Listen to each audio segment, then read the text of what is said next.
ஓம் சாந்தி. எல்லோரும் குஷியாக இருக்கிறீங்களா? 31/8/2024 சாக்கார முரளி பாப்தாதா சொல்கிறாங்க, இனிமையான குழந்தைகளே, பாபாவை நினைவு செய்யணும். அது கூடவே இந்த படிப்பு மேலேயும் முழு கவனம் கொடுக்கணும். நினைவின் மூலமாகத்தான் நீங்கள் தூய்மையாவீங்க. படிப்பின் மூலமாக தான் நீங்கள் உலகத்தின் எஜமானராவீங்க. அதாவது நினைக்க நினைக்க ஆத்மா தூய்மையாகும். அதனால் ஆத்மாவுடைய ஆயுள் அதிகரிக்கும். படிக்க படிக்க என்ன ஆகும்னா செல்வம் சேரும். அதனால் உலகத்தின் எஜமானராகிடுவோம். ஸோ நினைவினால் ஆயுள் அதிகரிக்கும், படிப்பினால் செல்வம் அதிகரிக்கும். நினைவு பண்ணால் தான் உங்களால் இந்த ஞானத்தை தாரணையும் பண்ண முடியும். ஸோ ரெண்டுமே அவசியம். கேள்வி, ஸ்காலர்ஷிப் வாங்கணும், பாபா கிட்ட இருந்த உதவித்தொகை வாங்கணும், அதாவது உயர்ந்த பதவி அடையணும் அப்படின்னா என்ன முயற்சி பண்ணணும்? எல்லாத்தின் மீது இருந்தும் பற்றை நீக்கணும். இதுதான் இங்கே முக்கியமான விஷயம். பாபா ஆத்மாவை பாருங்கன்றது அந்த உடலை பார்க்கறத நிறுத்தணும். ஏன்னா உடலை பார்க்க தான் அந்த பற்று வருது. ஸோ உங்களுடைய செல்வத்தையோ குழந்தைகளையோ வீட்டையோ சொத்தையோ எதையும் நினைக்கவே கூடாதுன்றார். ஆத்மா வெறும் ஆத்மானா பாபாட்ட போயிட்டு இருக்கிறேன். அந்த நேரம் எந்த நினைவும் வந்துடக்கூடாது. ஆனால் இப்போத்துலேருந்தே போகிறதா புரிஞ்சுக்கோங்கன்றார். இப்போவே இறந்துட்டேன், இப்போ போயிட்டே இருக்கிறேன், இப்போ கொஞ்சம் நேரம் டைம் இருக்கிறதெல்லாம் மறக்கிறதுக்கு. ஆனால் நிஜமாகவே உடலை விட்டு உயிர் பிரியும்போது உங்களுக்கு டைம் கிடையாது, மாட்டிக்குவீங்க. அதனால் இப்போயே எதையும் நினைக்காம ஒரு பாபாவை மட்டும் நினைவு செஞ்சுட்டு இருங்க. அதுக்கு பேர் தான் முழுசாக பாபாவுக்கு உங்களை அர்ப்பணிக்கிறது. அப்போ தான் உங்களுக்கு உயர்ந்த பதவி கிடைக்கும். உங்களுடைய புத்தியில் நான் உலகத்திலேயே மிக முக்கியமான பரீட்சையை பாஸ் ஆகிட்டு இருக்கிறேன் அப்படிங்கிற போதை இருக்கணும் இல்லையா? மிக முக்கியமான பரீட்சைன்னா பாபாவை தவிர வேறு எந்த நினைவும் இல்லாமல் இருக்கிறது. இதுதான் உண்மையில் மிகப்பெரிய கான்சன்ட்ரேஷன் பவரும் கூட. இதன் மூலமாக தான் உலக ராஜ்யமே கிடைக்கிது. ஸோ அந்த போதை இருக்கணும். ஸோ இது ஒரு விளையாட்டு மாதிரி இல்லையா? எதையும் நினைக்காமல் இருக்கிறோம் பாபாவை தவிர.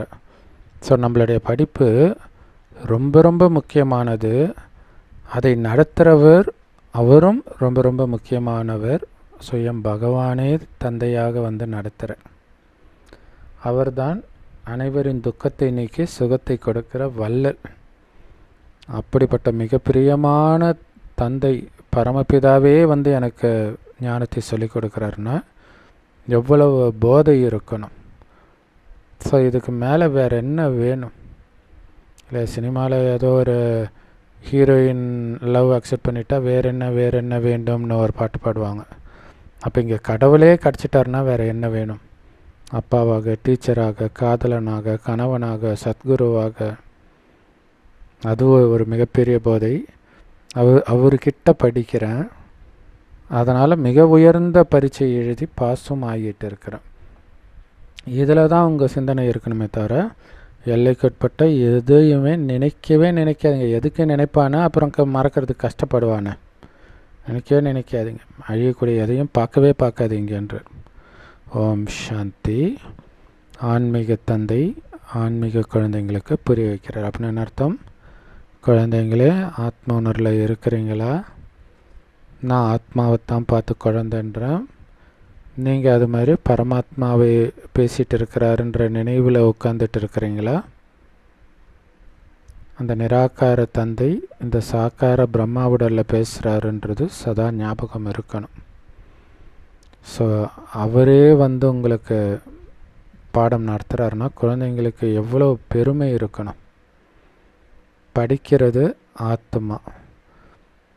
ஆத்மா ஒரு உடலை விட்டு இன்னொரு உடலுக்கு போகும்போது சமஸ்காரத்தை எடுத்துகிட்டு போகுது. மற்றபடி உடல் எரிஞ்சு சாம்பல் ஆகிடுது. அழிவற்ற ஆத்மா குணத்தையும் தூக்கிட்டு போகுதுன்னா நம்ம எவ்வளவு கவனமாக குணங்களை தாரணை பண்ணணும்.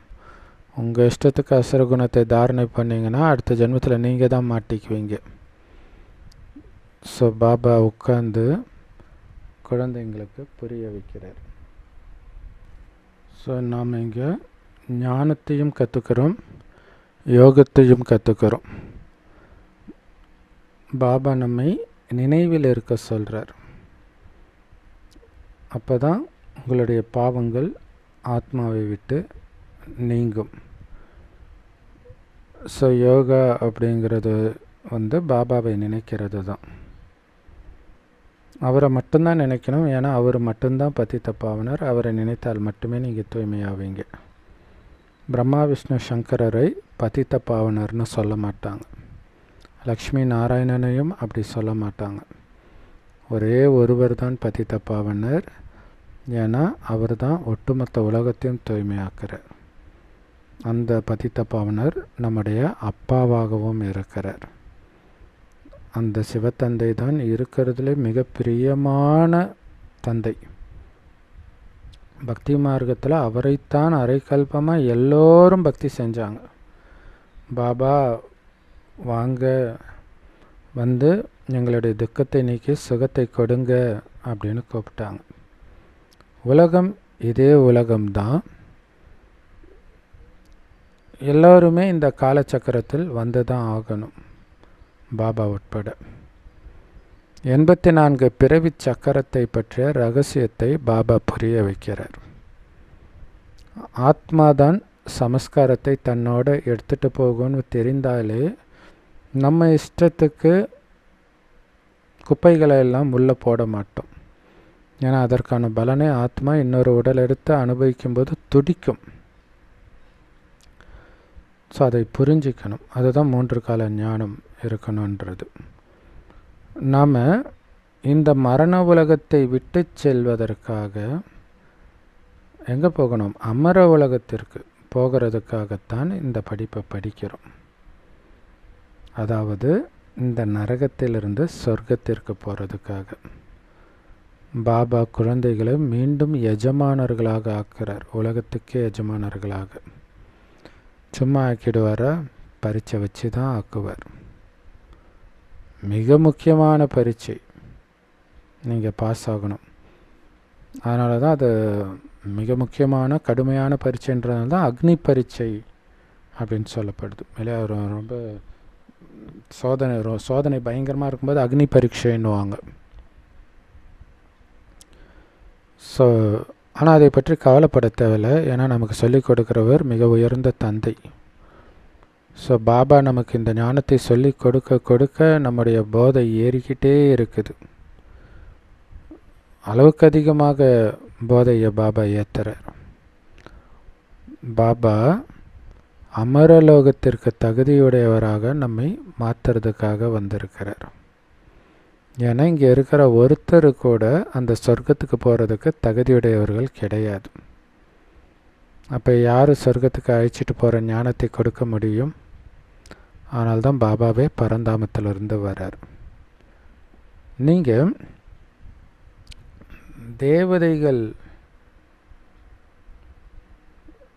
தேவதைகளுடைய சிலைகளுக்கு முன்னாடி போய் தலை வணங்கிட்டு இருந்தீங்க.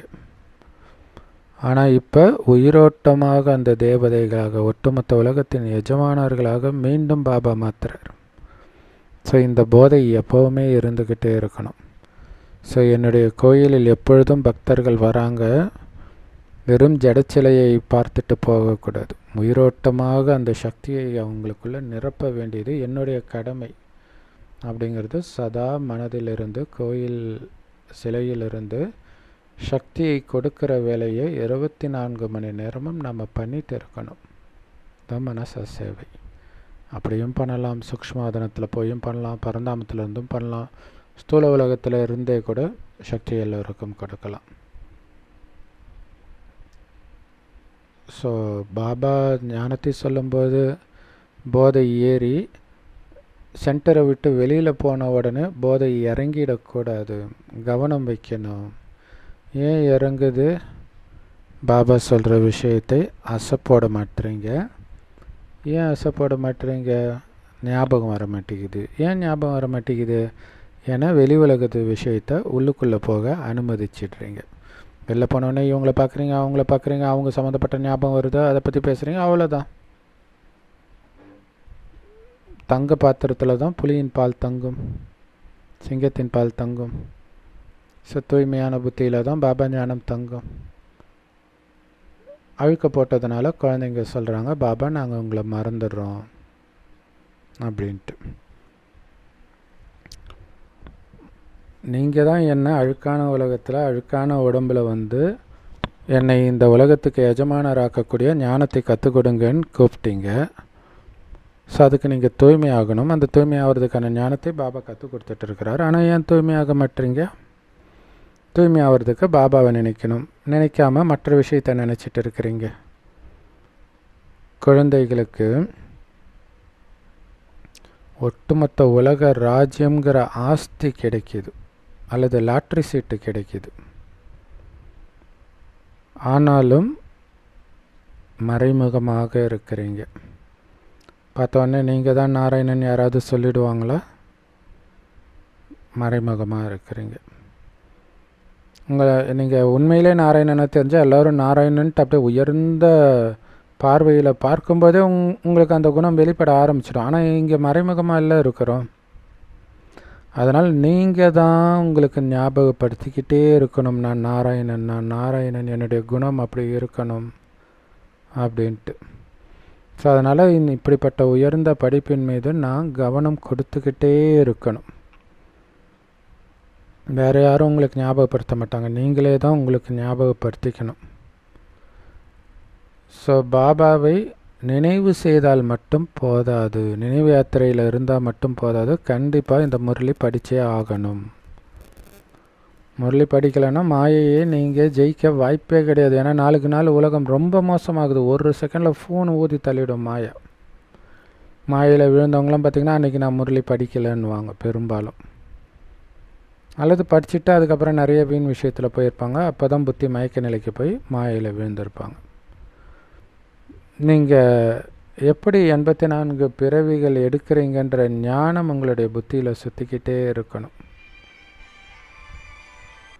ஸோ ஏன் இந்த படிப்பு முக்கியம்?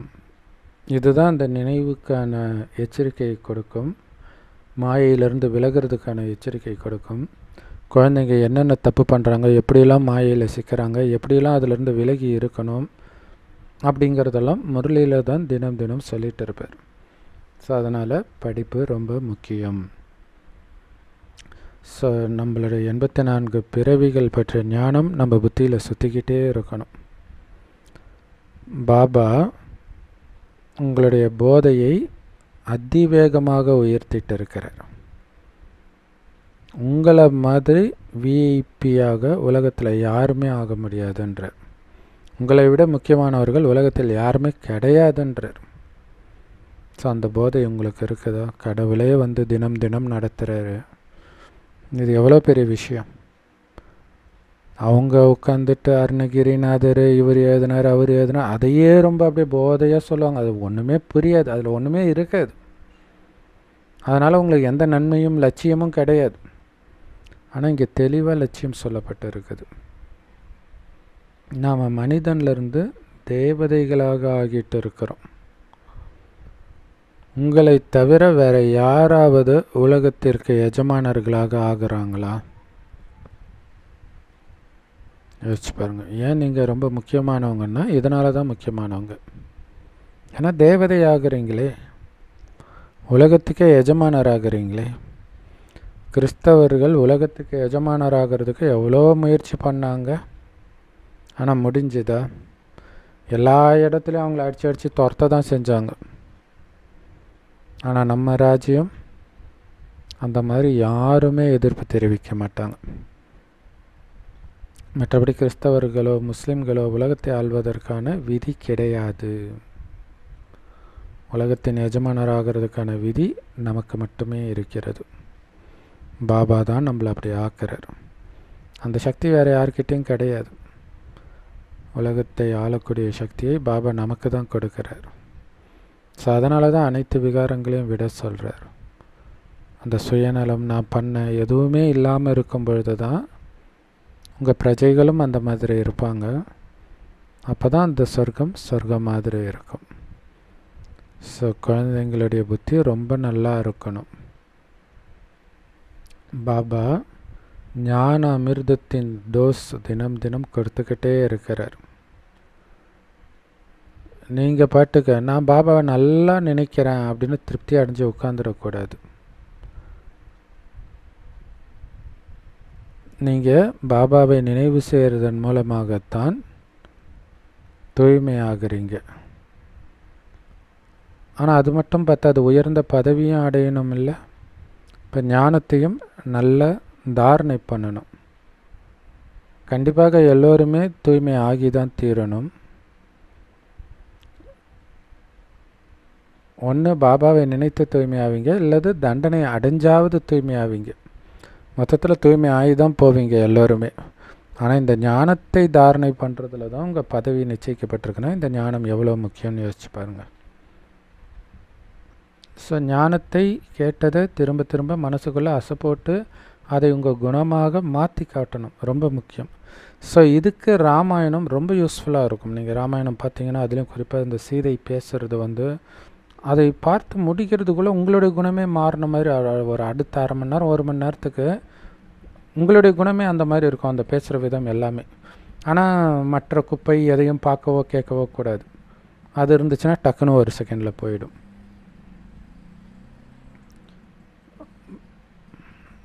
பாபா தான் உங்களை சொர்க்கத்தின் எஜமானர்களாக மாற்றுறார். மற்றபடி எல்லோரும் சாந்தி தாமத்துக்கு கண்டிப்பாக போயிடுவாங்க.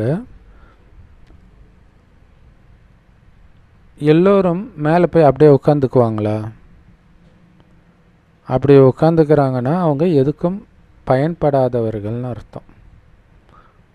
யார் டக்குன்னு கீழே சொர்க்கத்தை ஆட்சி செய்கிறாங்களோ அவங்களுக்கு தான் மரியாதை, அவங்கள தான் கோயில் கட்டி கும்பிடுறோம். நீங்கள் அந்த உலக ராஜ்யத்தை அடையிறதுக்காகத்தான் இங்கே வந்திருக்கிறீங்க. அந்த ராஜ்யம் உங்களுடையதாக இருந்தது, பிறகு மாயா உங்ககிட்ட இருந்து அபகரிச்சிட்டா. இப்போ மாயை வெல்வதன் மூலமாக மீண்டும் நீங்கள் ராஜ்யத்தை அடையிறீங்க. நீங்கள் தான் உலகத்தை வென்றவர்களாக ஆகணும். அப்படின்னு அர்த்தம், மாயை நீங்கள் தான் வெல்லணும், மற்றவர்கள் வெல்ல மாட்டாங்க. ஏன்னா ராஜ்யத்தை அடைய போகிறது நீங்கள் தானே. ஸோ இப்போ உங்களை ராவணனை வெல்ல வைக்கிறார் பாபா. ஏன்னா இந்த ராவண ராஜ்யத்தில் விகாரிகளாக ஆகிட்டீங்க. அதனால தான் மனிதர்களை குரங்குகளோடு ஒப்பிடுறாங்க. ஏன்னா குரங்குகள் மாதிரி விகாரிகள் யாருமே கிடையாது. எல்லா விகாரமும் உச்சத்தில் இருக்கும் குரங்குக்கு எப்போவுமே. தேவதைகளோ முற்றிலும் நிர்விகாரிகள். தேவதைகள் 84 பிறவிகள் எடுத்து அழுக்காகிறாங்க.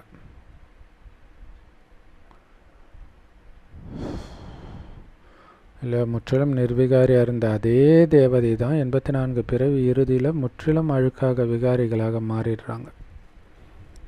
ஸோ பாபா சொல்கிறாரு, மீண்டும் நிர்விகாரியாக தூய்மையாக நீங்கள் ஆகணும் அப்படின்னா கலியுகத்தில் நீங்கள் பார்க்கும் அத்தனையிலிருந்தும் உங்களுடைய புத்தியை பற்றை நீக்குங்கள். அது உங்கள் செல்வமாகட்டும், உடைமைகளாகட்டும், குழந்தைகளாகட்டும், உடலாகட்டும், உறவுகளாகட்டும், எல்லாத்துலேருந்தும் பற்று நீக்கணும். என் இது கிடையாது, அதுக்கு என்ன ஆனாலும் நான் கவலைப்பட போகிறதில்லை, என் நிம்மதி அதனால் குறையக்கூடாது அப்படிங்கிறது சதா கவனம் இருக்கணும். பணக்காரங்க பணத்துக்காக உயிரை விடவும் தயாராக இருக்கிறாங்க சம்பாதிக்கிறதுக்காக. ஸோ அவங்க கையில் இருக்கக்கூடிய அந்த பணத்தை விடுவதற்கு அவங்க தயாராக இல்லை. அப்போ ராவணன் ஜெயிலே இருக்கிறாங்கன்னு அர்த்தம். கோடியில் ஒருத்தர் தான் அனைத்தின் மீதுள்ள பற்றை நீக்குபவராக, குரங்கிலிருந்து தேவதையாக மாறுபவராக வெளிப்படுறார். இதுவரைக்கும் மனிதர்கள் குரங்குகளாக இருக்கிறாங்க.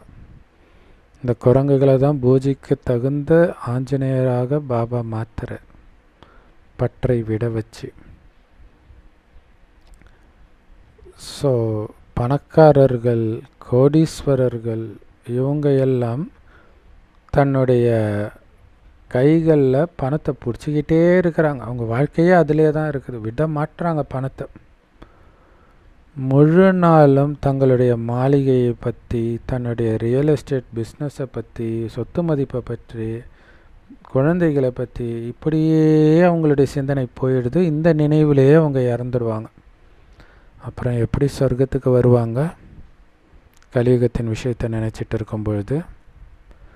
அதுக்கு தான் பாபா சொல்கிறாரு, கடைசியில் எதோடைய நினைவும் உங்களுக்கு இருக்கக்கூடாது. அது கடைசியில் டக்குன்னு நடக்கிறதில்ல. இப்போ பண்ணுற முயற்சியின் ஆதாரத்தில் தான் அந்த நிலையை நீங்கள் அடைவீங்க, கொஞ்சம் கொஞ்சமாக. ஸோ அதனால் இப்போத்துலேருந்தே எதையும் நினைக்காமல் இருப்பதற்கு, மறப்பதற்கு முயற்சி பண்ணிக்கிட்டே இருக்கணும்.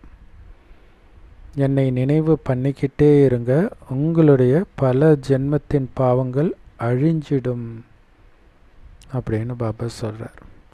அழிஞ்சிட்டதுடைய அடையாளம் என்ன? பாபாவை தவிர வேறு எதுவுமே நினைவுக்கு வராது. என்னதான் விகாரத்தை தூண்டக்கூடிய, வீண் விஷயங்களை தூண்டக்கூடிய சூழ்நிலை உங்கள் எதிரில் வந்தாலும் உங்கள் மனம் கொஞ்சம் கூட சலனப்படாது. அதை வச்சு புரிஞ்சிக்கலாம், நம்முடைய பல ஜென்மத்தின் பாவங்கள் அழிஞ்சிடுச்சு, கர்மாதித்த நிலை அடைஞ்சிட்டோம் அப்படின்ட்டு. மற்றபடி பணக்காரர்களுடைய பணமெல்லாம் மண்ணோட மண்ணாக ஆக போகுது. ஏன்னா அந்த பணமே பாவத்திலிருந்து தான் வருது. அதனால் அது எதுக்கும் உதவாது இல்லையா? கலியுகத்தில் பணத்தை சம்பாதிக்கிறதே பாவத்தின் மூலமாக தான் சம்பாதிக்கிறாங்க.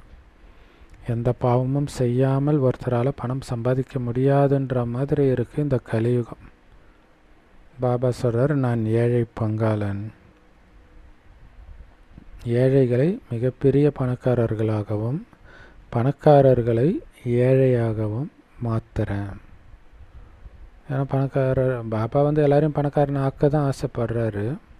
ஆனால் பணக்காரர்கள் பணத்தின் மீது உள்ள மோகத்தை விடாத காரணத்தினால அவங்க ஏழையாக பிறந்துடுறாங்க சொர்க்கத்தில். ஏழைகள் பற்று வைக்கிறதுக்கு அவங்கக்கிட்ட எதுவும் இல்லை. அதையும் மீறி ஏதாவது இருந்தாலும் அதை கடவுள்கிட்ட கொடுத்துட்டு நிம்மதியாக இறைவனின் நினைவில் இருக்கிறதுனால மிகப்பெரிய செல்வந்தர்களாக சொர்க்கத்தில் மாறுறாங்க. இந்த உலகம் சொர்க்கமாக மாறியே தீரணும். அந்த கலியுக மனிதர்களுக்கு, பணக்காரர்களுக்கு தங்களுடைய சொத்து மேலே எவ்வளவு போதை இருக்குது இல்லையா? சொத்து சேர்த்ததும் இல்லாமல் எப்படி சொத்து சேர்க்கறதுன்ட்டு புக்கு எழுதுவாங்க, பேசுவாங்க, மோட்டிவேஷ்னல் ஸ்பீக்கர் ஆகிடுவாங்க. அதில் அவ்வளோ அகங்காரம் இருக்கும். உலகத்தில் எல்லோரும் முட்டாள் மாதிரியும் அவங்க தான் ரொம்ப புத்திசாலி மாதிரியும் பேசிகிட்டு இருப்பாங்க. ஆனால் சேர்த்ததெல்லாம் அழியும்போது தெரியும் யார் புத்திசாலின்ட்டு.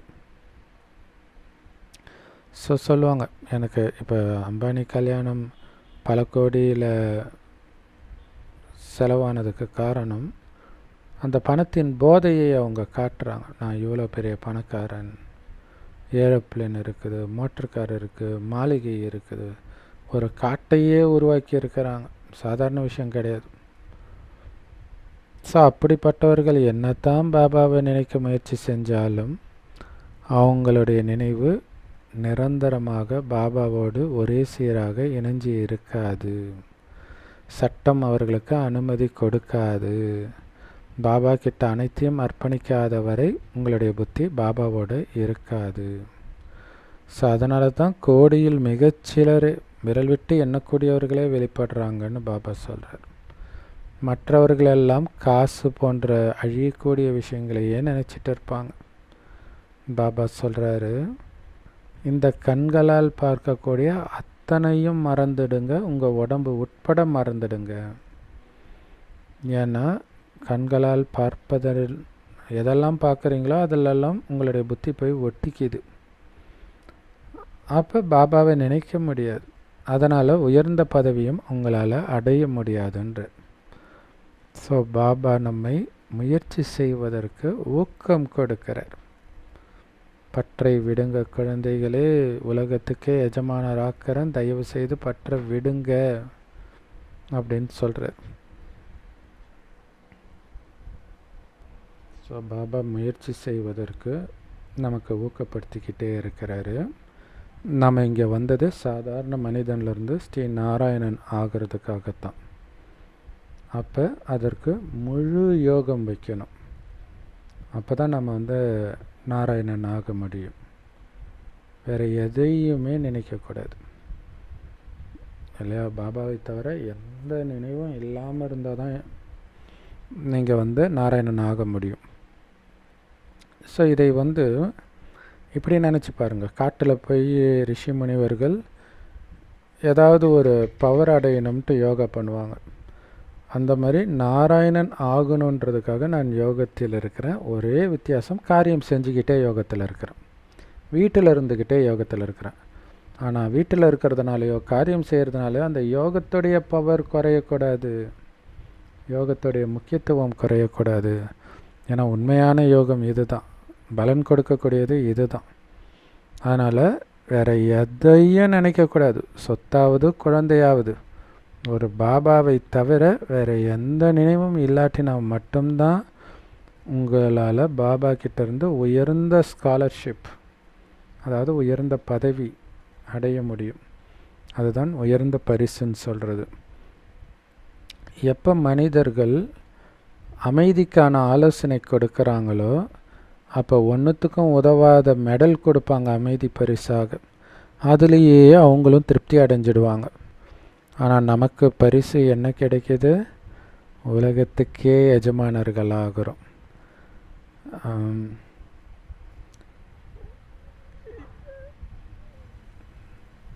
நாம் 5 ஸோ நாம் தான் உலகத்தில் அமைதியை ஸ்தாபனை பண்ணுறோம் பாபாவுடைய வழிப்படி. அதற்கான பரிசாக அந்த அமைதியான உலகத்தையே நமக்கு கொடுத்துட்றார். அதுவும் எப்படி? அதுக்கு எஜமானனாக ஆக்கி கொடுக்குறார். நீங்கள் ஜஸ்ட்டு ஒரு 5-6 மணி நேரம் யோகத்தில் இருந்தாலேலாம் லக்ஷ்மி நாராயணன் ஆக முடியாது. கடுமையான முயற்சி இருக்குது. ஒரு வினாடி பாபாவை தவிர எதுவுமே நினைவு வரக்கூடாது, எதையுமே நினைக்கக்கூடாது. அதுதான் மெயின். அந்த அளவுக்கு பாபாவுடைய நினைவுனால நம்ம மூழ்கணும். அப்போ தான் லக்ஷ்மி நாராயணன் ஆக முடியும், சும்மா கிடையாது. ஸோ அந்த அளவுக்கு முயற்சி தேவைப்படுது. அந்த நிலை அடையும் போது எதுவுமே ஞாபகம் வராத பொழுது உலகம் அழிஞ்சா என்ன, யார் இறந்தா என்ன, நமக்கு ஒன்றுமே ஆகாது, ஜாலியாக இருக்கும். ஆனால் என்னதுன்னு கொஞ்சம் எண்ணம் எதன் மீது வந்தாலும் பிரச்சனை தான் உங்களுக்கு. இதுதான் முக்கியமான விஷயம். ஒரே ஒரு சிவத்தந்தை மட்டும்தான் கடைசியில் ஞாபகம் வரணும். அப்போ எவ்வளவு முயற்சி பண்ணணும் யோசிச்சு பாருங்கள். ஏன்னா இப்போயே பாபாவை நினைக்கலன்னா உலக அழிவு கண்ணு முன்னாடி பார்க்கும்போது என்னென்ன ஞாபகம் வரும்? உங்கள் வீடு அடிச்சுட்டு போயிட்டுருக்கோம், உங்கள் குழந்தை அடிச்சுட்டு போயிருக்கோம். இது இல்லாமல் அதோடைய கர்ம கணக்கு ஏற்ப பாலியல் குற்றங்கள்லாம் உங்கள் குடும்பத்தில் இருக்கிறவங்களுக்கே உங்கள் கண்ணு முன்னாடியே கூட நடக்கலாம். கொஞ்சம் மனம் சலனப்பட்டாலும் முடிஞ்சு போச்சு. ஸோ அதுக்கு தான் எந்த நினைவும் வரக்கூடாது அப்படின்னு சொல்கிறார். அதன் மூலமாக தான் உயர்ந்ததிலும் உயர்ந்த தேவதைகளாக மாறுறீங்க. நீங்கள் பூஜிக்க தகுந்தவர்களாக இருந்தீங்க, பிறகு மாயா உங்களை அழுக்கான பூஜாரிகளாக மாற்றிடுச்சு. தூய்மையான தேவதைகளை அழுக்கான பூஜாரிகளாக மாயா மாற்றிடுச்சு. மனிதர்கள் கேட்குறாங்க, நீங்கள் பிரம்மாவைத்தான் தேவதை இல்லை கடவுள்னு நம்பிட்டு இருக்கிறீங்களான்னு கேட்குறாங்க. அப்போ சொல்லுங்கள், நாங்கள் எப்பயும் பிரம்மாவை கடவுள்னு சொல்லலையே. புரிஞ்சுக்கோங்க, என்ன சொல்கிறோன்னு உங்களுக்கு புரியும். நம்மக்கிட்ட நிறைய நல்ல நல்ல படங்கள் இருக்குது. அதில் நம்பர் 1 சித்திரம் அப்படின்னு சொல்லணும்னா திருமூர்த்தி, காலச்சக்கரம், சிருஷ்டி மரம். ஸோ இந்த 3 கல்பவிருட்சம் இல்லையா? ஸோ இந்த 3 படங்கள் முக்கியமானது. ஸோ இதுவே போதுமானது. இன்னும் கேட்டிங்கன்னா அதில் ஏதோ ஒன்று எனக்கு தெரிஞ்சு சக்கரம் ரொம்ப சூப்பர். இல்லை திருமூர்த்தியும் சக்கரமும் திருமூர்த்தியும் வச்சு கூட புரிய வச்சிடலாம். கரெக்டு தான். இந்த 3 இருக்கும்போது அந்த கிளைகள் அவங்க எப்போ வராங்க அதெல்லாம் கூட ஈஸியாக புரிய வைக்க முடியும். ஸோ இந்த படங்கள் ஆரம்பத்தில் இருந்து இல்லையா, இந்த உலகத்துடைய ஆரம்பத்துலேருந்து கடைசி வரைக்கும் இருக்குது. அது ரொம்ப ரொம்ப உங்களுக்கு யூஸ்ஃபுல்லாக இருக்கும். வெளிநாட்டை சார்ந்தவர்கள் லக்ஷ்மி நாராயணன் படத்தை எடுத்துகிட்டு போனால் அவங்களுக்கு ஒன்றுமே புரியாது. யார் லக்ஷ்மி நாராயணனே அவங்களுக்கு தெரியாது. நான் எதுக்கு லக்ஷ்மி நாராயணன் ஆகணும்னு கேட்பாங்க. அதனால தான் இந்த திருமூர்த்தி, காலச்சக்கரம், கல்பவிருட்ச மரம் முக்கியமானது. இதை வைத்து எந்த தர்மத்தை சார்ந்தவர்களுக்கும் நீங்கள் புரிய வைக்க முடியும். ஸோ இதில் தான் யார் எந்த நேரத்தில் வராங்க, ஆதிசனாதன தேவி தேவதா தர்மம் எப்போ முடியுது, ஸோ மீண்டும் அந்த தர்மத்தை எப்போ யார் ஸ்தாபனை செய்கிறாங்க, மற்ற தர்மங்கள் எப்படி எப்போ அழிக்கப்படுது போன்ற எல்லா ரகசியமும் அதில் இருக்குது. உயர்ந்ததிலும் உயர்ந்தவர் சிவபாபானும் நம்ம புரிய வைக்கணும். பிறகு பிரம்மா எப்படி ஒரு வினாடியில் விஷ்ணுவாக மாறுறாரு, அந்த விஷ்ணு மீண்டும் பிரம்மாவாகிறதுக்கு 5000 வருடம் ஆகுதுன்றதையும் புரிய வைக்கணும். இந்த விளக்கங்களை எல்லாம் கொடுப்பதற்காகத்தான் இந்த படங்களை பாபா உருவாக்கி இருக்கிறார். சும்மா வச்சுட்டு இருக்கிறது கிடையாது, அழகுக்கு கிடையாது. சூக்ஷ்மவதனம் காட்சி காட்டுவதற்காக மட்டுமே, அங்கே எந்த நடிப்பும் கிடையாது. ஆனால் பாபா இங்கே வர்றதுக்கு முன்னாடி சூக்ஷ்மவதனத்தை உருவாக்கிட்டு தான் சாக்கார உலகத்துக்கே வரார். ஏன்னா ஆரம்பத்தில் காட்சி தான் காட்டிகிட்டு இருந்தார், எல்லோரையும் மேலே அழைச்சிட்டு போய் காட்சி தான் காட்டிகிட்டு இருந்தார். பிரம்மா தேவதை கிடையாது, விஷ்ணு தான் தேவதை இல்லையா? பிரம்மா சங்கமயுகத்தில் இருக்கிறார், சத்தியுகத்தில் இருக்கிறவங்க தானே தேவதை. ஸோ நமக்கு காட்சி ஆரம்பத்தில் கிடைத்தது எல்லாம் மற்றவர்களுக்கு புரிய வைக்கிறதுக்காக. ஸோ இங்கே காட்சின்றது காட்சி காட்டுறது மட்டும் இல்லை, ஞானமே நமக்கு காட்சி கிடைக்கிற மாதிரி தான்.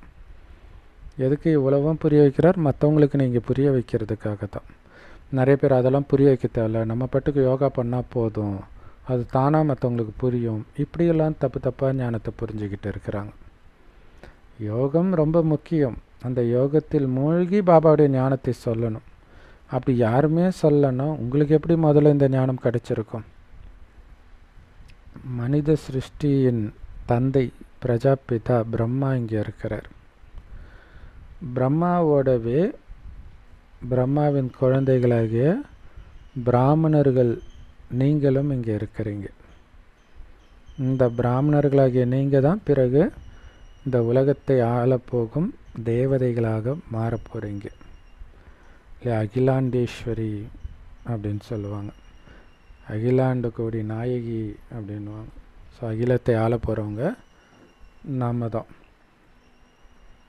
தேவதைகள் எப்பவுமே அலங்கரிக்கப்பட்டவர்களாக இருப்பாங்க. அதனால்தான் தேவதைகளை ஏஞ்சல் அப்படின்னு சொல்கிறாங்க. ஸோ தேவதைகள் அலங்கரிக்கப்பட்டிருப்பாங்கன்னா 2 அலங்காரமும் இருக்கும். ஸ்தூலமாக வைர வைடூரிய ரத்தின நகைகளை அணிஞ்சிருப்பாங்க, கூடவே அவங்களுடைய குணமும் அற்புதமாக இருக்கும், இயற்கையான அழகும் இருக்கும். ஸோ இப்போ நீங்கள் பைபிள், குரான் இந்த கதைகளை படமாக எடுத்து பார்க்கும்போது பார்த்திங்கன்னா அவங்கள பார்க்கும்போதெல்லாம் பரிதாபமாக இருக்கும். ஏதோ பாலைவனத்தில் கீஞ்ச சட்டையை போட்டுக்கிட்டு இப்படி இருக்கும். இந்து புராண கதைகளை பார்த்தா எல்லாம் அப்படியே தங்க நகையோடு இருப்பாங்க, அப்படியே ஜொலிப்பாங்க. காட்டுக்கு போகிறதுக்கு முன்னாடி ராமர் சீதையெல்லாம் அப்படி ஜொலிப்பாங்க, கிருஷ்ணரும் அப்படி ஜொலிப்பார். ஸோ இது கொஞ்சம்தான், அங்கே ஒரிஜினல் எப்படி இருக்கும்? எப்போவுமே அலங்கரிக்கப்பட்டிருப்பாங்க. அதை நினைத்து பார்த்து இங்கே இருக்கிறதுலாம் ஒன்றும் இல்லைன்னு உங்களுக்கு தோணணும் இல்லையா? இதுதான் முக்கியமான விஷயம். என்னுடைய ஃப்ரெண்டு காலேஜ் படிக்கும்போது எங்கள் சார் ஏதோ சொல்கிறார், ஏதோ வைரம் அது இதுன்ட்டு ஏதோ அந்த கற்களை பற்றி சொல்லிகிட்ருக்கிறாரு. அப்போ என் ஃப்ரெண்டு முஸ்லீம் ஃப்ரெண்ட், அவன் என் பக்கத்தில் உட்காந்து சொல்கிறான், மச்சி இவர் இதெல்லாம் பார்த்து கூட இருக்க மாட்டார், எங்கள் அப்பா வெளிநாட்டில் இது தான் விற்கிறாரே தெரியுமா அப்படின்னு சொன்னான். ஸோ அதுவே அவனுக்கு எவ்வளோ போதை கொடுக்குது.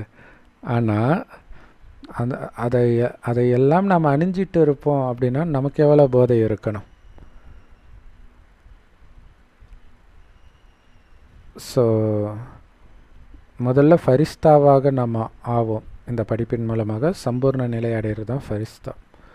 பிறகு தேவதை பதவி அடைவோம். தேவதையாக சத்தியுகத்தில் கர்ப்ப மாளிகையில் ஜென்மம் எடுப்போம். பிறகு உலகம் கொஞ்சம் கொஞ்சமாக கீழான நிலையை நோக்கி வந்துக்கிட்டே இருக்கும். இன்னும் போக போக எல்லாமே உங்களுக்கு காட்சியாக கிடைக்கும். முன்னேற முன்னேற ரொம்ப பலசாலியாக ஆகிடுவீங்க. அப்படி ஆகிறதுக்கான நேரம் ரொம்ப கம்மியாக இருக்குது. அப்போ ஒரு வினாடி கூட வீணாக்காமல் எந்த அளவுக்கு முயற்சி பண்ணணும்னு யோசிச்சு பாருங்கள்.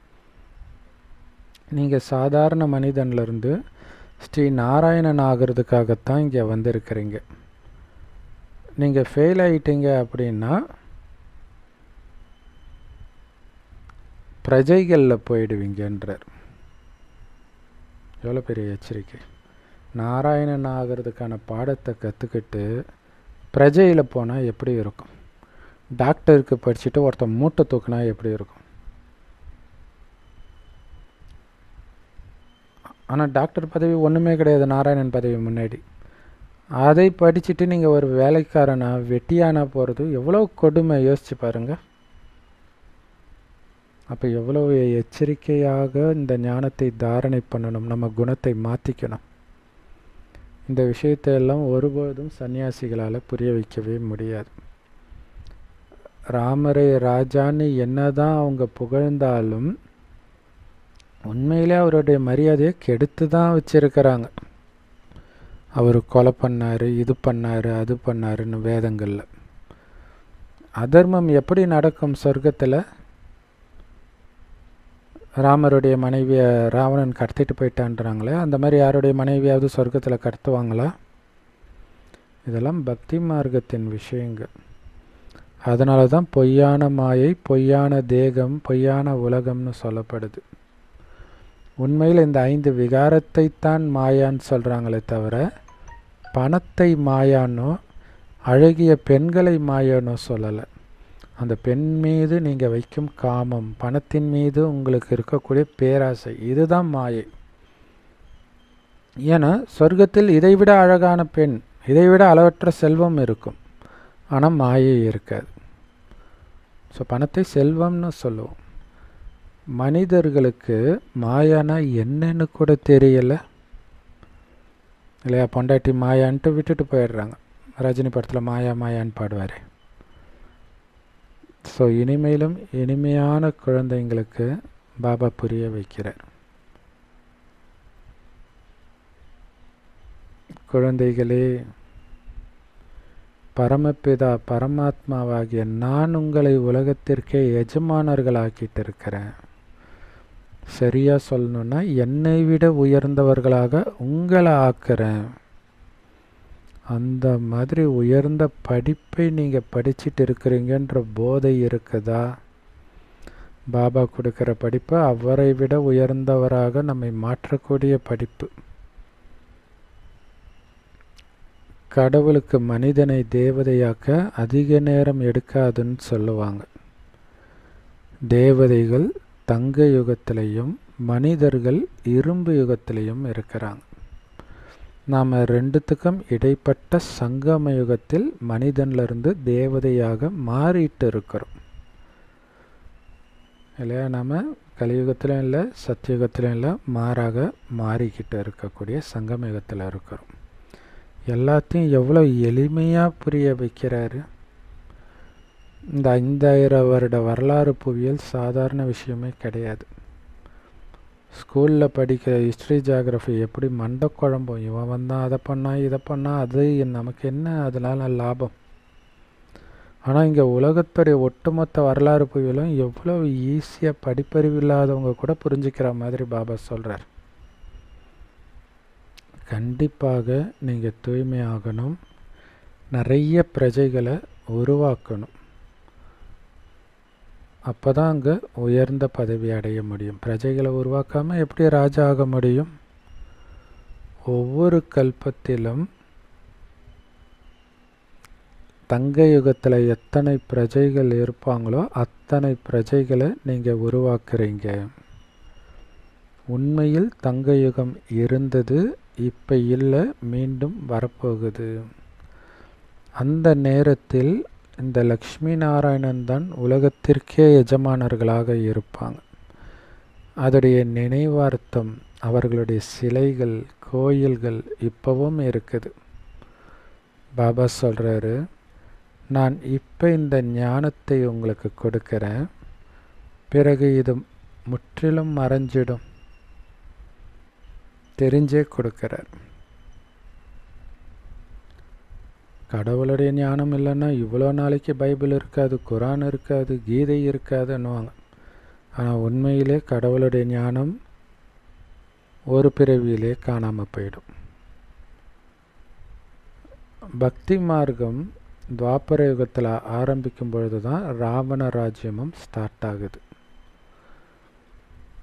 நீங்கள் வெளிநாட்டில் இருக்கிறவங்களுக்கு கூட இந்த காலச்சக்கரம் எப்படி சுற்றுதுன்னு புரிய வைக்கலாம். மற்ற தர்மத்தை சார்ந்தவர்களுக்கு லக்ஷ்மி நாராயணன் படத்தோடு என்ன சம்பந்தம் இருக்குது? அதனால் அது அவங்களுக்கு தேவையில்லைன்னு பாபா அப்போ சொல்லியிருக்கிறார். ஆனால் இப்போ காட்டலாம். ஏன் தெரியுமா? ஏன்னா உலகம் ஃபுல்லாக இஸ்கான் ஃபேமஸ் ஆயிடுச்சு. நிறைய பேருக்கு கிருஷ்ணரை பிடிக்குது. அதனால் இப்போ புரிஞ்சுக்குவாங்க. அப்போ இஸ்கான் கிடையாது. சரி, லக்ஷ்மி நாராயணனுக்கும் மற்ற தர்மத்துக்கும் சம்பந்தம் இல்லாததுனால தான் பாபா திருமூர்த்தி படத்தையும் கல்பவிருக்ஷ படத்தையும் மட்டும் எடுத்துகிட்டு போங்க, இதுதான் முதல் தரமான படம் அப்படின்னு பாபா சொல்கிறார். இந்த படங்களில் இருந்து கல்பவிருக்ஷம் மற்றும் காலச்சக்கர படத்திலிருந்து எந்த தர்மங்கள் எப்போ வருது, கிறிஸ்து எப்போ வரார் அப்படிங்கிறதெல்லாம் புரிஞ்சுக்குவாங்க. மற்ற தர்மத்தை சார்ந்தவர்கள் எல்லாருமே ரெண்டாவது பாதியில் தான் வராங்க. இந்த கல்ப சக்கரத்தில் முதல் பாதியில் சூரிய வம்சமும் சந்திர வம்சமும் தான் இருக்கும். இதுதான் 5000 வருட விளையாட்டு அல்லது நாடகம்.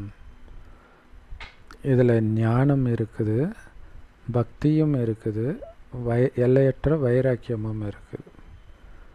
ஞானம் சங்கமேகத்தில் இருக்குது. இதோடைய பலன் அரைக்கல்பம் இருக்கிறதுனால அதையும் ஞான மார்க்கம்னு சொல்கிறோம். ஆனால் அங்கே ஞானம் இருக்காது. அடுத்தது துவாபரயுகத்திலிருந்து பக்தி. சங்கமேகத்தில் பக்தியின் மீது வைராக்கியம். பக்தினாலே பிச்சை எடுக்கிறது, கேட்கறது, எனக்கு இதை கொடு அதை கொடுன்னு. பாபா சொல்கிறார், இங்கே நீங்கள் எதையும் கேட்கக்கூடாது, ஏன்னா எல்லாத்தையும் இழக்கிறதுக்கு வந்துருக்குறீங்க. இப்போ எதுக்கு கேட்டுட்டு இருக்கிறீங்க?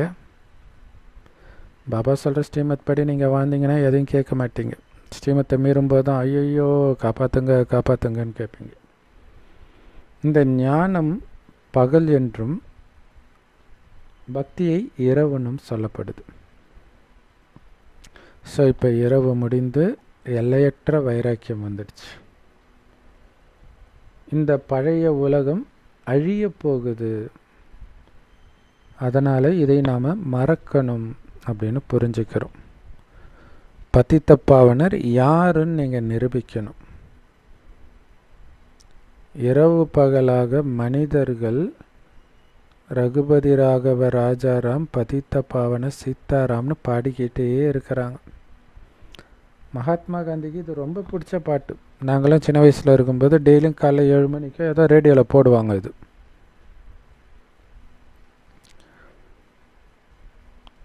காந்தி கீதையை படிப்பார், இந்த பாட்டும் அடிக்கடி பாடுவாராம். ரகுபதி ராகவ ராஜாராம் பதித்த பாவன சீதாராம்ட்டு. ஏன்னா நீங்கள் எல்லோரும் சீதைகள். ஒரு ராமன் சிவபாபாவுடைய பிரியதர்ஷினிகள், காதலிகள். மணவாளனும் ஒரு சிவபாபா மட்டுமே. ஆனால் அவங்க என்ன பாடிட்டாங்க அப்படின்னா, ரகுகுல வம்சத்தின் ராஜா ராமர் பேரை போட்டுட்டாங்க. ரகுபதி ராகவ ராஜாராம் இல்லையா, ரகுகுலத்தின் ராஜா ராமரே அப்படி வந்துடுச்சு. அவர் திரேதாயுகத்தின் ராஜா. ஸோ இதனால் எல்லாத்தையும் குழப்பிட்டாங்க. ஆனால் நல்லா கையை தட்டிட்டு போதையில் பஜனை பாடுவாங்க. நான் கூட அப்படி பாடி இருக்கிறேன்னு பிரம்மபாபா சொல்கிறார். ஒரு வருடத்திற்கு நான் காதி ட்ரெஸ்ஸு தான் போட்டிருந்தேன். ஏன்னா பாபாவும் அப்போ எல்லாருமே காங்கிரஸாக இருந்தாங்க, காந்தி பின்னாடி போனாங்க இல்லையா. அது மாதிரி நானும் ஒரு வருஷம் காதி துணி தான் போட்டுட்டு இருந்தேன். பாபா சொல்கிறார், இந்த பிரம்மா பாபா கூட காந்தியை பின்பற்றுபவராக காங்கிரஸ்காரராக இருந்தார். ஸோ இந்த அனுபவமெல்லாம் அவருக்கு இருக்குது. அதனால தான் அவருக்கு தெரியுது. இது இல்லாமல் காந்தி கிட்ட பாபா சொல்லியிருக்கிறாராம் இந்த ஞானத்தை. காந்தி நீங்கள் சொல்கிறது தான் சத்தியம், ஆனால் இனிமேல்ட்டு என்னால் அந்த பாதைக்கு வர முடியாதுன்னு சொல்லி அனுப்பிச்சாராம்.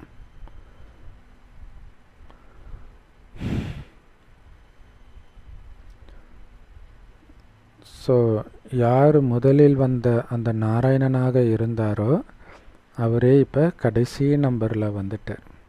இப்போ மீண்டும் பாபாவின் வழிப்படி நடந்து முதல் நம்பருக்கு போயிடுவார். மனிதர்கள் உங்களை கேட்குறாங்க, எதுக்கு இந்த பிரம்மாவுடைய படத்தை வச்சுருக்கிறீங்க எல்லா இடத்துலையும் அப்படின்னு கேட்குறாங்க. அப்போ நீங்கள் தான் அவங்கக்கிட்ட ஏன் இந்த கல்ப விருட்ச மரத்தின் மேலே பிரம்மாவை காட்டி இருக்கிறாங்கன்னு புரிய வைக்கணும்.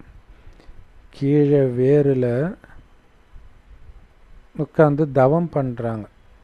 இந்த கல்பவிருட்ச மரத்துக்கு கீழே பிரம்மகுமாரிகளும் யோகத்தில் இருப்பாங்க, குறிப்பாக பிரம்மா மம்மா. ஸோ இவர்களே தண்டு பகுதிக்கு தேவதையாகவும் பிறகு கிளைகளுக்கு ஒவ்வொரு தர்மத்திலையும் போய் அங்கங்கே போயிட்டு கடைசியில் மறுபடியும் பிரம்மாவாக வெளியில் வரார். அந்த பிரம்மா தான் கீழே உட்கார்றார் இல்லையா. ஏன்னா மரத்துக்குள்ளே போகும்போது பேர ரூபம் எல்லாம் மாறிடுது. இப்போ கடைசியில் மறுபடியும் பார்த்திங்கன்னா அதே பிரம்மாவாக மேலே நிற்கிறார். அவர் தான் கீழே மறுபடியும் உட்கார்றார். இதுதான் காலச்சக்கரம். இதை நீங்கள் புரிய வைக்கணும். ஸோ இந்த அழுக்கான உலகத்தின் இறுதியில் அவர் மரத்தின் உச்சியில் நிற்பதாக காட்டப்பட்டிருக்குது. ஸ்ரீகிருஷ்ணரையும் உச்சியில் காட்டப்பட்டிருக்குது. 2 பூனைகள் அடிச்சிக்குது. ஆனால் வெண்ணெய்க்காக 2 பூனை அடிச்சிக்குது, உலக ராஜ்யங்கிற வெண்ணெய்க்காக. ஆனால் இடையில் ஸ்ரீகிருஷ்ணர் அந்த வெண்ணெயை எடுத்துடுறார். அதனால் கிருஷ்ணர் வெண்ணெயை திருடினார் அப்படின்னு சொல்கிறது. ஏன் அப்படின்னா உலகத்தின் மீது கண்ட்ரோல் வச்சுக்கிறதுக்காக ரஷ்யாவும் அமெரிக்காவும் அடிச்சுக்கிட்டு இருக்குது. ஆனால் நம்ம அமைதியாக பாபா நினைவில் இருந்து உலக ராஜ்யமே நமக்கு வந்துடுது. அதுவும் அமைதியான ராஜ்யம். அதனால தான் திருடிக்கிட்டாரு அப்படின்னு சொல்லப்படுது. சில தாய்மார்களுக்கு காட்சி கிடைக்கிது. அவங்க என்ன நினைக்கிறாங்க அப்படின்னா, அவருடைய வாயில் வெண்ணெயோ அல்லது நிலாவோ இருந்தது அப்படின்னு நினைக்கிறாங்க. ஆனால் உண்மையில் அவர் வாயில் இருக்கிறது உலக ராஜ்யம் அப்படிங்கிற வெண்ணெய். அதை தான் வெண்ணெயாக காட்டியிருக்கிறாங்க. ஸோ வெண்ணெய் திருடினியா வாயத்தரன்னு அவங்க அம்மா சொல்லும்போது கிருஷ்ணர் வாயை திறந்தால் உலகம் தெரியும். இவங்க பக்தியில் என்ன நினச்சிக்கோங்க, உலகமே அவருக்குள்ளே இருக்குது அப்படின்னு நினச்சிக்கிறாங்க. இதோடைய அர்த்தம் என்னென்னா உலக ராஜ்யத்தை அவர் அடைந்தார் அப்படிங்கிறது. Super point. ஸோ வல்லரசு நாடுகள்ன்ற 2 பூனை உலக ராஜ்யத்துக்கு சண்டை போட்டுட்டு இருக்குது. ஆனால் தேவதைகளாகிய உங்களுக்கு அந்த வெண்ணெய், உலக ராஜ்யம்ன்ற வெண்ணெய் கிடைச்சிடுது. ஸோ அந்த வெண்ணெய் உலக ராஜ்யத்தை குறிக்குது. மனிதர்கள் உலகத்தை அழிக்கிறதுக்கான சக்திசாலியான பாமை தயாரிக்கிறதுல நிறைய முன்னேற்றம் அடைஞ்சிட்டு வராங்க, இம்ப்ரூவ்மெண்ட் பண்ணுறாங்க. ஸோ மனிதர்கள் டக்குன்னு இறக்குற மாதிரி பொருளாக சேர்க்குறாங்க, இழுத்துட்டு இருக்கக்கூடாதுன்ட்டு. ஹிரோஷிமாவில் ரொம்ப கஷ்டப்பட்டு இறந்துருக்கிறாங்க அந்த அணுகுண்டு இதானது. அது மட்டும் இல்லாமல் அது பல தலைமுறைக்கு வேறு தொடருது. அதனால் பாதிக்கப்பட்டவர்கள் இன்னும் உயிரோடு இருக்கிறாங்கன்னு பாபா சொல்கிறார். அப்போ எல்லோரும் சாகலை பாருங்கள். அதனால் உடனே சாகிற மாதிரி ஆயுதங்களை தயாரிக்கிறாங்களாம். பாபா சொல்கிறாரு, இனிமையிலும் இனிமையான குழந்தைகளே, நீங்கள் அரை கல்பம் சந்தோஷமாக இருக்கிறீங்க. யுத்தத்தின் எந்த பேர் அடையாளமும் இருக்காது அரை கல்பத்திற்கு. மற்றபடி சண்டை போடுறது, பொறாமை, இது எல்லாமே அப்புறம் அடுத்த அரை கல்பத்தில் தான் தொடங்கவே செய்யுது. மற்றபடி இங்கே இருக்கக்கூடிய விகாரங்கள் சொர்க்கத்தில் இருக்காது.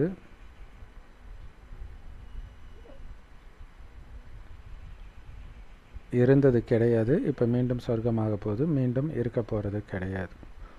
ஏன்னா இந்த காலச்சக்கரம் திரும்ப சுத்துது. பாபா எல்லாத்தையும் எவ்வளவு தெளிவாக புரிய வைக்கிறார். குழந்தைங்க இதை ரொம்ப துல்லியமாக தாரணை பண்ணி இதை மற்றவர்களுக்கும் புரிய வைக்கிற ஈஸ்வரிய சேவையில் உங்களை ஈடுபடுத்திக்கணும். இது ரொம்ப அழுக்கான உலகம். இதை விஷக்கடல், விஷ வைத்தரண்ய நதி அப்படின்னு சொல்லலாம். பாபா இங்கே உட்காந்து குழந்தைங்களுக்கு சொல்கிறார், உங்களை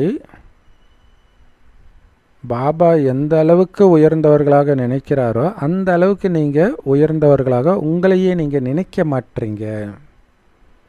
அப்படி நினைத்தால் விகாரத்தில் விழுவீர்களா? வீண் விஷயங்கள் பேசுவீங்களா? ஸோ அப்போ அவ்வளோ உயர்ந்தவரோட ஒரு விஐபி வளவலன்னு பேசிகிட்டு இருக்க மாட்டார் இல்லையா? ஸோ அப்போ உயர்ந்தவர்களாக நீங்கள் உங்களை முதல்ல உணருங்க. அந்த போதை சுத்த அகங்காரம் இருக்கணும் அப்படின்னு சொல்கிறார். அசுத்த அகங்காரம் தான் இருக்கக்கூடாதே தவிர சுத்த அகங்காரம் இருக்கணும். அதனால் குழந்தைகளுக்கு மிகுந்த போதை இருக்கணும். ஏன்னா மிக உயர்ந்த குலம் இந்த பிராமண குலம்தான். சத்யுக தேவதையை விட, சத்திரியனை விட உயர்ந்தது பிராமணர்கள். ஸோ ரொம்ப போதையை கொடுத்த பாப்தாதாவுக்கு அன்பு நினைவுகள் மற்றும் காலை வணக்கம். உங்களுடைய புத்தியை சுத்தமாக்கணும், லேசாக்கணும் அப்படின்னா தினம் தினம் இந்த ஞான அமிர்தத்தை குடிங்க. நினைவோடு சேர்த்து கண்டிப்பாக இந்த படிப்பில் முழு கவனம் கொடுக்கணும். ஏன்னா இதன் மூலமாக தான் நீங்கள் உயர்ந்த பதவி அடைய முடியும். நாம் உயர்ந்த பிராமண குலத்தை சார்ந்தவர்கள்ன்ற போதை இருக்கணும். ஏன்னா சுயம் பகவானே எனக்கு சொல்லி கொடுக்கிறார். அவர் எனக்கு அப்பாவாகவும் இருக்கிறார். அவரே சொல்லியும் கொடுக்குறாருன்னா எவ்வளோ பெரிய போதை இருக்கணும். அந்த போதையிலே நாள் முழுவதும் இருங்க. இந்த ஞானத்தை நல்லா தாரணை செய்து இந்த ஞானத்தை மற்றவருக்கு கொடுக்கிற ஈஸ்வரிய சேவையிலே நாள் முழுவதும் பிஸியாக இருங்க. செம பவர்ஃபுல்லான வரதானம்.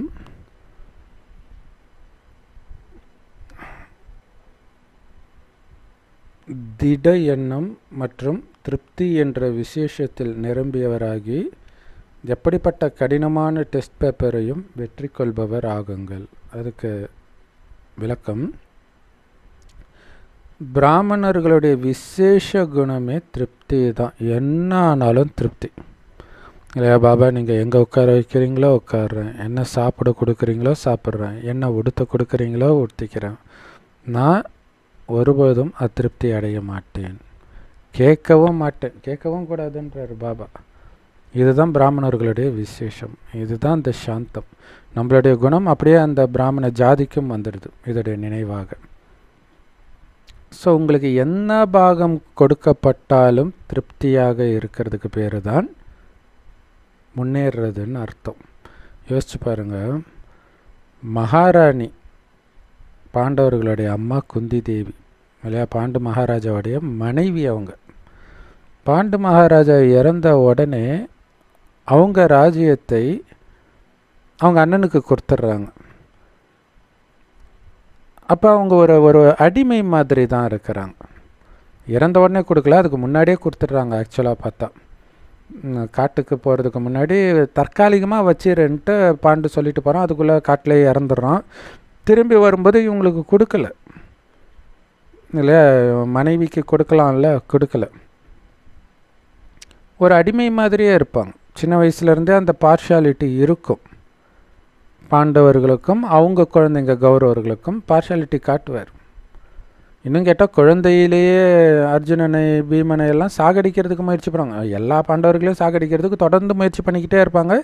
இது எல்லாத்துக்கும் மறைமுகமாக திருதராஷ்டிரன் ஆதரவு கொடுத்துக்கிட்டே தான் இருப்பான். இவ்வளவும் நடந்தும் அந்த குந்தி எல்லாரையும் சமமாகவே பாவிப்பாங்க. தன் மகனை எப்படி பார்க்குறாங்களோ அதே மாதிரியே தன் மகனை கொல்ல நினைக்கும் தன்னுடைய கணவனின் அண்ணன் பையன் குழந்தைங்களையும் அந்த கௌரவர்களையும் அதே அன்போடு தான் பார்ப்பாங்க. ஸோ அப்போ என்ன அர்த்தம்? எது நடந்தாலும் திருப்தியாக இருக்கிறாங்க.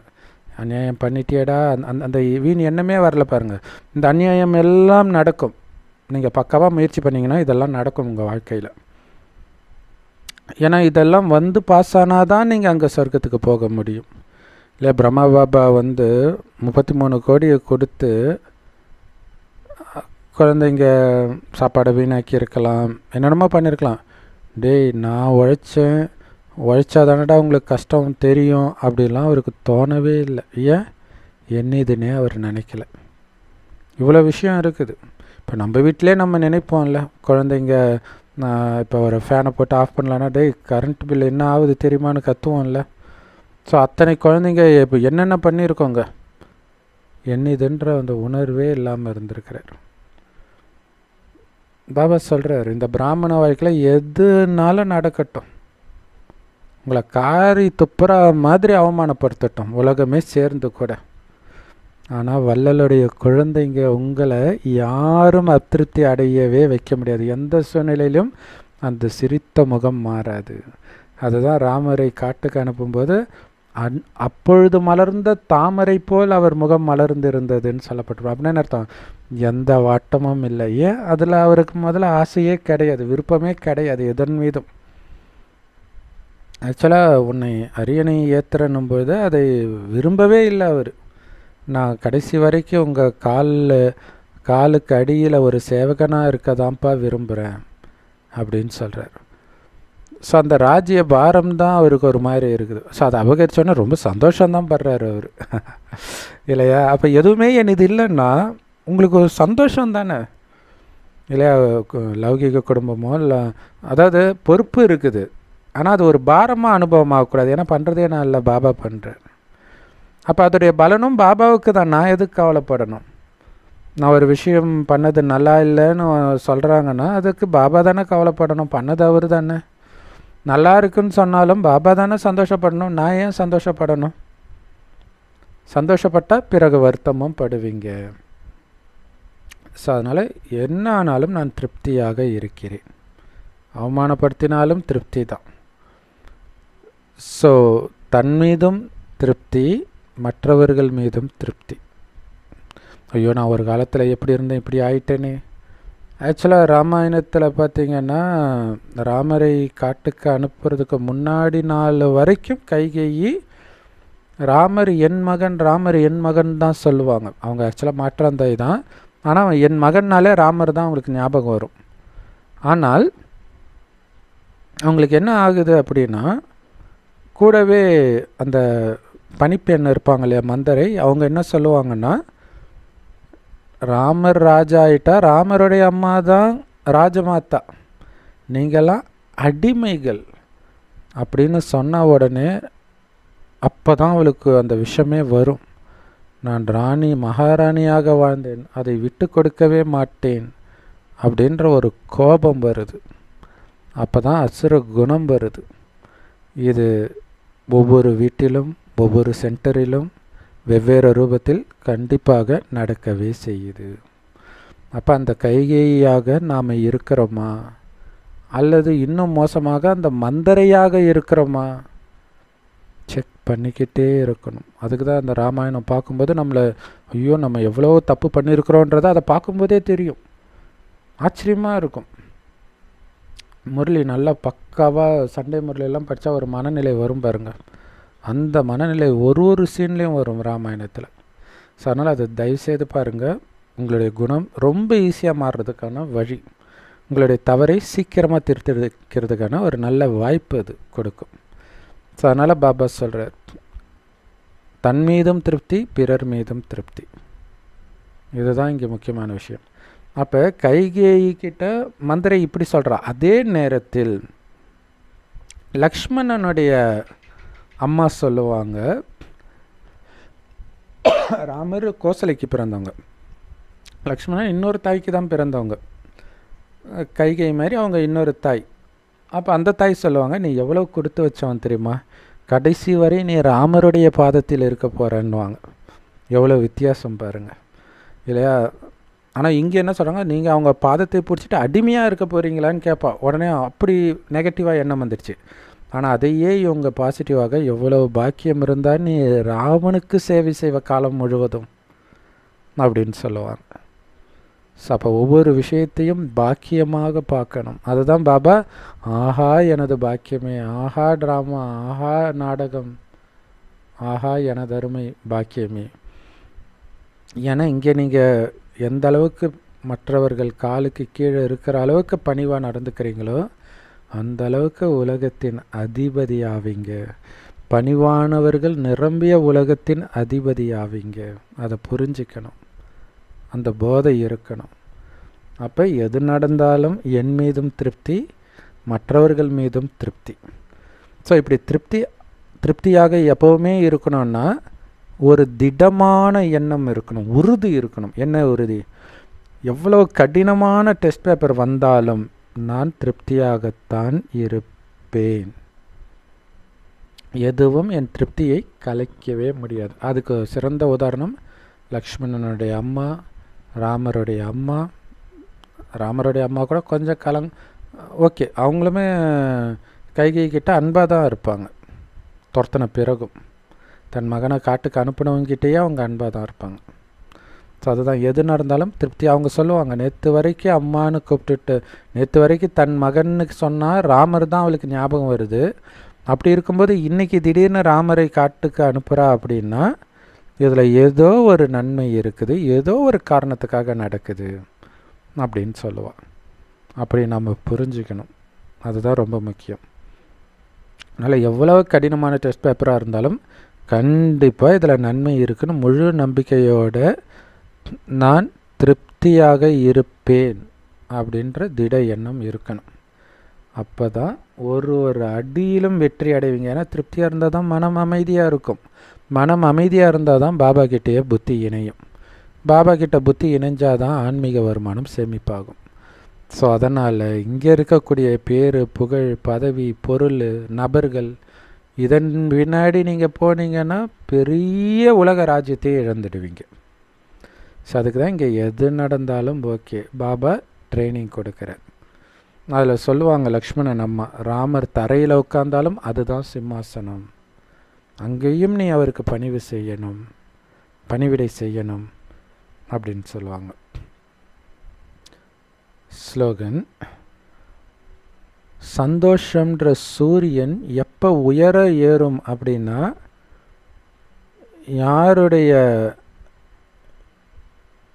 யார் எப்போவுமே சந்தோஷமாக இருக்கிறாங்களோ அவங்களுடைய இதயத்தில் சந்தோஷம்ன்ற சூரியன் உச்சிக்கு போகுன்றார். அப்படின்னு அர்த்தம், சந்தோஷம் அளவு கடந்து இருக்கும், அளவற்ற சந்தோஷத்தில் எப்பவும் மூழ்கி இருப்பாங்க. பிராமண வாழ்க்கையே சந்தோஷமாக இருக்கிற வாழ்க்கை. சந்தோஷம் எப்போ வரும்? திருப்தியாக இருந்தால் வரும். என்ன நடந்தாலும் திருப்தி. பாபா நாடகத்தின் இந்த பாகத்தில் நான் அமைதியாக இருந்து ஜெயிச்சிருக்கிறேன், இதைவிட பெரிய டெஸ்ட் பேப்பர் வந்தாலும் நான் அமைதியாக இருந்து காட்டுறேன் அப்படின்னு சொல்லணும். எல்லாத்துக்கும் மேலே அந்த ஒரு பாபாவுடைய நினைவில் மட்டும் மூழ்கினாதான் உங்களுடைய மனம் வீண் எண்ணத்தை, பதற்றமான எண்ணத்தை உருவாக்காது. இல்லாட்டினா வீண் எண்ணம், பதற்றம், நெகட்டிவ் எண்ணம், விகார எண்ணம் இதெல்லாம் வந்து உங்கள் நிம்மதியும் அழிச்சிடும், உங்களுடைய செல்வத்தையும் அழிச்சிடும். Om Shanti. Love you Bap Dada. Thank you Bap Dada. குஷியாக இருங்க, குளிர்ச்சியாக இருங்க. செம்ம பவர்ஃபுல் முரளி. குறிப்பாக வரதானம் ரொம்ப ரொம்ப ரொம்ப பவர்ஃபுல். குறைஞ்சபட்சம் வரதானத்தையாவது அடிக்கடி கேளுங்க. தயவுசெய்து ராமாயணத்தை பாருங்கள். ஓம் சாந்தி. தேங்க்ஸ் ஃபார் வாட்சிங். ஸோ அதை தான் நம்ம வந்து ஜென்ரல் வீடியோலேயும் போடணும். பட் இருந்தாலும் நேரில் பார்க்கும்போது இன்னும் நல்லாயிருக்கும்.